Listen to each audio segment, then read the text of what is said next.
Hey kindergarten, I hope you're having a great Tuesday today and you're ready for math. So let's get started.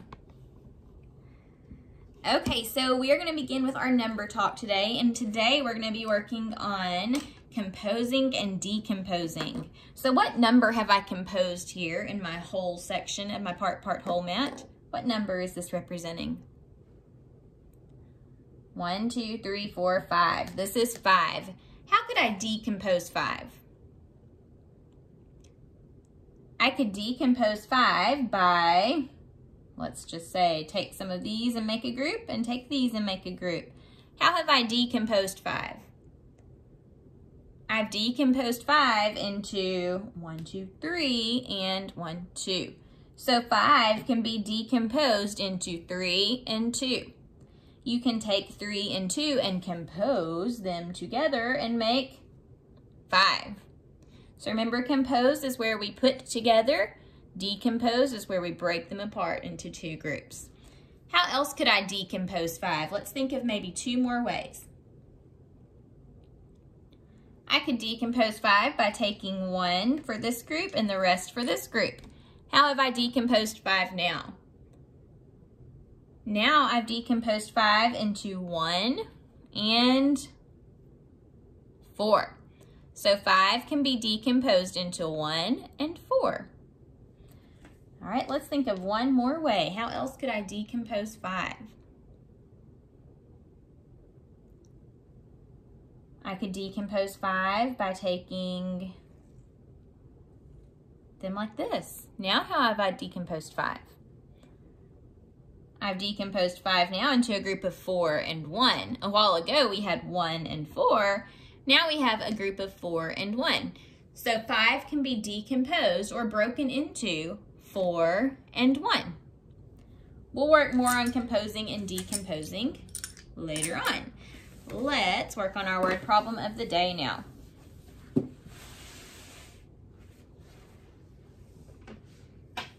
Okay, let me write out apps check here for us so we can analyze the problem.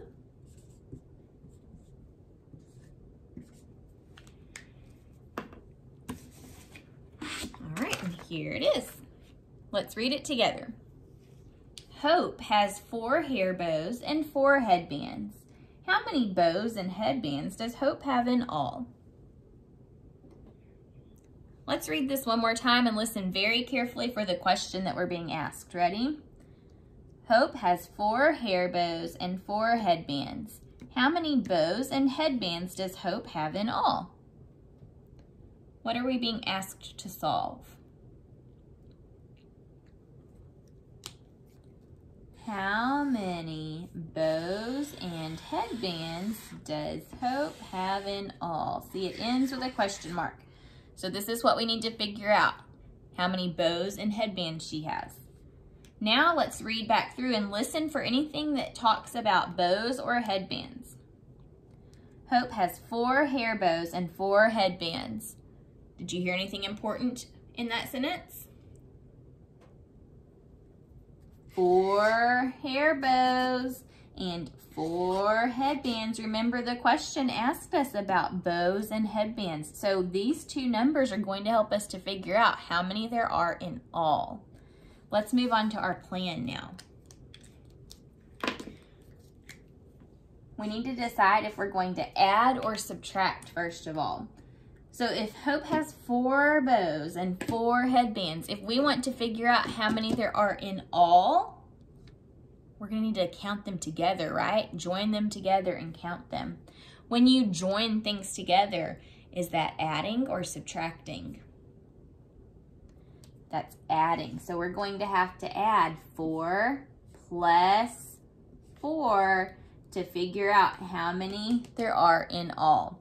If we have a little part whole mat here, what we know right now is the 2 parts, and we're trying to solve the whole, how many there are in all. So we're going to be adding 4 plus 4. Let's solve. Okay, the first way I'm going to solve, I think this time I'll draw a picture. So she has 4 hair bows. 1,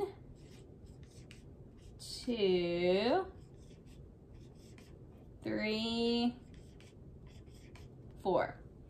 There's the 4 hair bows, and then she has 4 headbands. 1, 2, 3, 4. We need to know how many there are in all. So let's count. We have to count them all together. 1, 2, 3, 4, 5, 6, 7, 8. So it looks like she may have 8 in all, but I'm not going to answer yet. First, I need to check my work a different way. So let's build it this time with counters.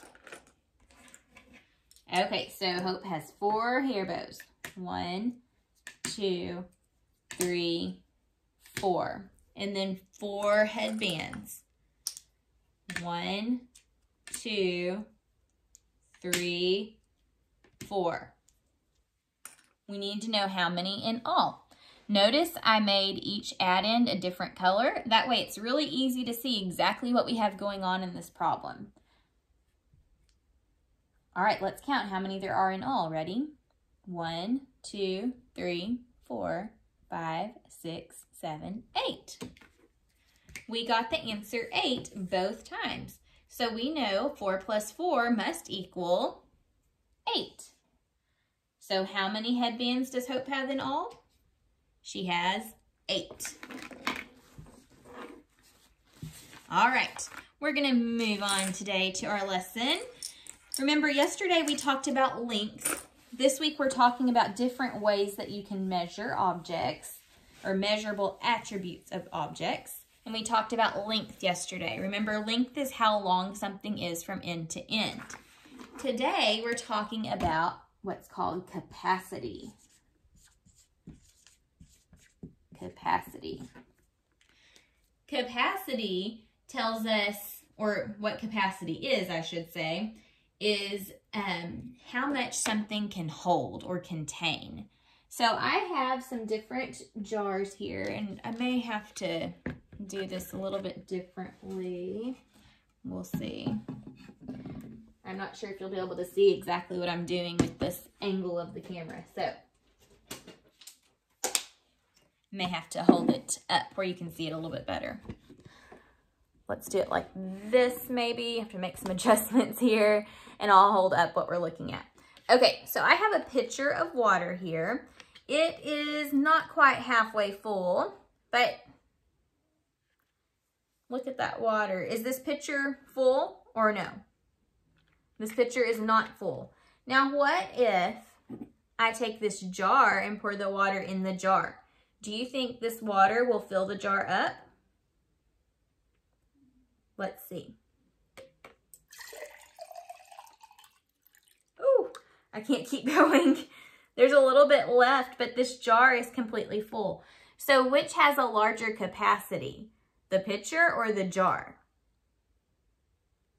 The jar has a larger, the pitcher has a larger capacity because it can hold more.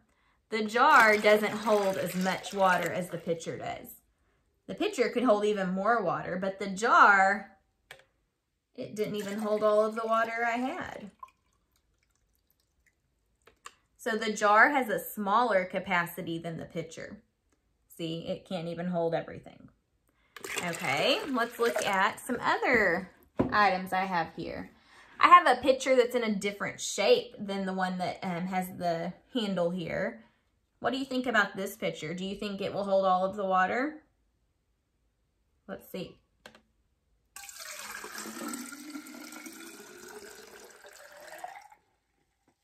It held it all, look at that. Now, which one do you think has a larger capacity though? The pitcher probably has a larger capacity, doesn't it? Look how much space is left in this small pitcher. It only has from here to here left. And it's skinny. I don't know if you can tell, but this part's pretty skinny.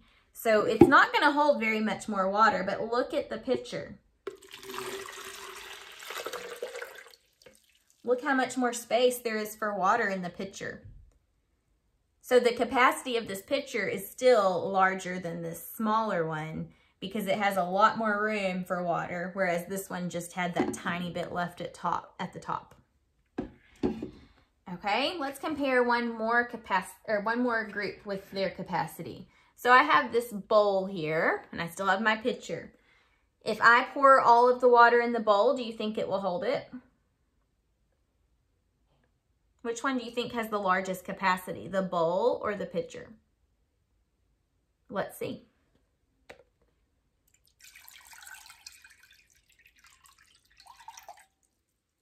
So the bowl was able to hold all of the water, and it's hard for me to hold it on camera where you can see exactly how much room is left, but it has about this much room left at the top. So it could still hold more water, but which one has the greatest capacity?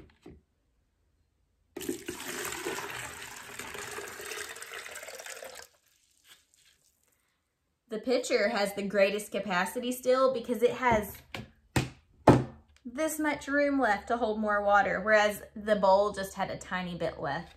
So the pitcher, I would say, has the greatest capacity out of all of my objects. Which one do you think had the least capacity? The bowl, the jar, or the smaller pitcher? Which one had the smallest amount of capacity? Remember, capacity is how much it can hold. The jar had the smallest amount. Remember, the jar, I filled up all the way to the top and there was still water left. So it has the smallest amount of capacity out of all of my objects because it can hold the least amount. The pitcher has the largest capacity because it can hold the most. It's not even completely full. It has a long way to go before it's full. So it has the largest capacity. One more thing that I want to talk to you about with capacity, let's look at this water bottle. Okay, so this water bottle, here's the label right here, the bottom of the label, and the water starts right about here. So the water bottle is not halfway full, it's a little less than halfway full, and the lid is on tight. If this water bottle flips over on its side like this, does its capacity change? No. It's still holding the same amount, and it still has the same amount of space left for more water. It's just the water's on its side now instead of sitting down like this. So the capacity of this water bottle does not change depending on how I hold the water bottle or how it's laying. It's still got the same amount of capacity. The only way it could change is if this water bottle somehow grew bigger or somehow shrunk down a lot smaller. Then its capacity would be different. But the water bottle size is not changing, so therefore its capacity is still the same. It's just that the water is tilting in different directions, but it still holds the same amount. Okay? So capacity is how much something can hold, and we learned today that different shapes and sizes of objects have different capacities. This jar doesn't have near the capacity that this pitcher does. Remember, it holds way less. All right, see if you can kind of experiment with some different capacities around your house. See what holds more and what holds less. All right, I'll see you next time, and tomorrow we'll talk a little bit about weight. See you then.